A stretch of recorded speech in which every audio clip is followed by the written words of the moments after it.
In the beginning, the world was formless and void. It was full of disorder and darkness. But then God stepped in, and He brought about light, order, and creation. God individually created man from the dust of the ground and woman from the rib of man, and He created us in His image. Man was created to be a reflection of God's character and representatives of God's rule on earth. And God and man were in harmony as God blessed man, but now man had to choose. They had to choose whether they wanted to trust God's definition of what good and evil was, or if they wanted to make their own definition of it. This was represented through the tree of the knowledge of good and evil.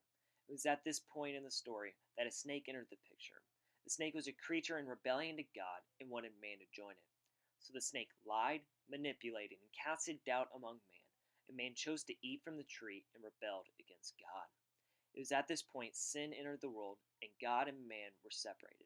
Man could no longer be in the holy and perfect presence of God. Man spiraled out of control deeper into the darkness of sin. So God, through his chosen family of Abraham, attempted to redeem the world and bring them close to him once again. In the book of Leviticus, we see how God set ground rules for how the Israelites could become pure and clean in the eyes of God. There were lists of what to eat and what not to eat, things to touch, things not to touch, ways to perform sacrifices, and the list goes on and on. But there is this main section in the book that talks about the Day of Atonement, where God recognizes all the sins of his people that go unnoticed and are avoided.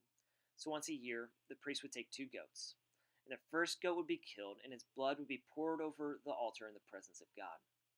This was to be a life-for-life sacrifice for the people of Israel.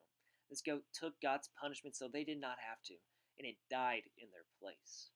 Then the priest would put all the sins of Israel on the second goat and release it into the wilderness to be their scapegoat. And it showed how God was removing Israel's sin.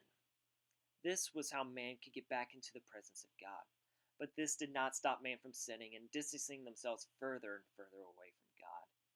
And so Jesus came into the picture to help bridge the gap between God and man. See, Jesus went to the cross, recognizing how man was struggling to stay in good relation with God.